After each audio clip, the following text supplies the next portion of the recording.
Here we're going to learn about some angle vocabulary.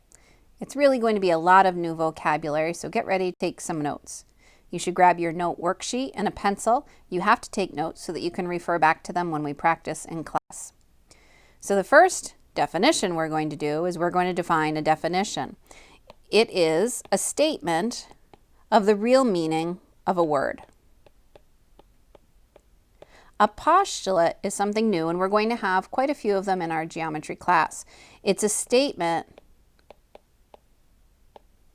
based on truth. So it's kind of something that we assume without any proof. It just makes sense. A postulate makes sense. A theorem is a statement that has to be proven. A statement that must be proven. You have to have some proof for that theorem. So here we have midpoint, and if B is the midpoint, it's exactly in the middle. So I'm going to add some congruent marks, and then I can write the statement that segment AB is congruent to segment BC. Segment bisector, and I'm pointing specifically to FG, segment FG. This is the thing that is cutting DE in half. So I'm going to add some congruent marks.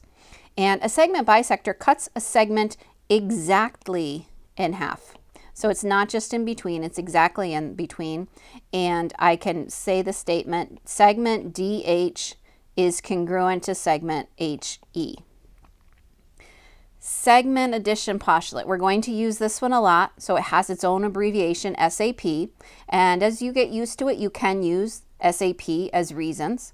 So here I have a segment, it has a J in there, and we define this as if 3 points are collinear, so we know that vocabulary word, that means they're all on the same line, then IJ plus JK must equal the whole thing JK. So we can write that out as IJ plus JK equals IK.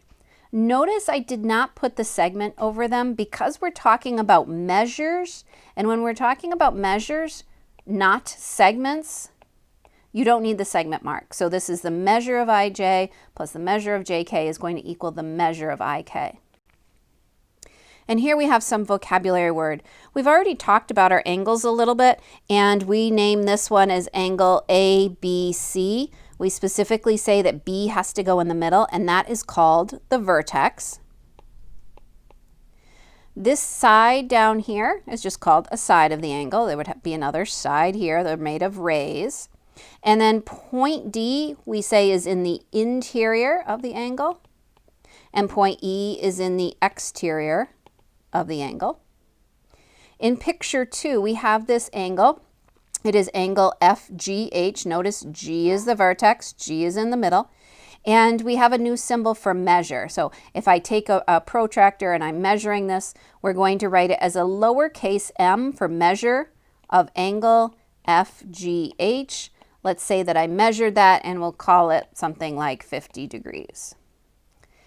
An angle bisector, kind of like a segment bisector, but an angle bisector is going to cut an angle exactly in half. So if we cut it exactly in half, that means that these two angles are the same. We need a notation for it, and it's going to be this little arc. Not a congruent slash like we had with our segments, but an arc, and that's going to show that those angles are the same. So I can write the statement, angle IJL is congruent to angle LJK. In this slide, we're going to talk about the types of angles. So I would say in picture 4 that this is an acute angle, and acute means it's less than 90. It can't be smaller than 0, so we're going to write a between statement that x is between 0 and 90. Notice I didn't include the equals underneath because it can't be 90 and it can't be 0. You wouldn't have an angle. In picture 5, we have angle y, which is bigger than 90, so our vocabulary word here is obtuse angle. And that's not 90, but it is between 90 and 180. And on picture 6, I purposely didn't put anything. I'm going to add this little notation there. And if that is given to you, that means that this is a right angle. I'm going to put some points on here so I can talk about this. So this is a right angle, and right angles measure exactly 90 degrees. So I can say the measure of angle ABC is 90 degrees. Here we have angle pairs, and in the first one we have the word adjacent. Whenever we say adjacent, I want you to think of next to. It's like it's next door neighbor. So two angles next to each other that share the same vertex. Notice that right there. They both have the same vertex and a side.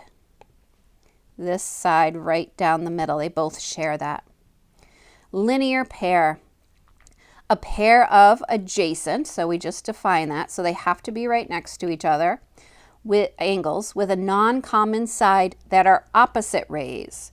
Opposite rays. We talked about that in class, and if I have this ray here and then I go on the opposite ray, it really creates a straight line. So these happen to be two angles that are on the same line. They are called a linear pair.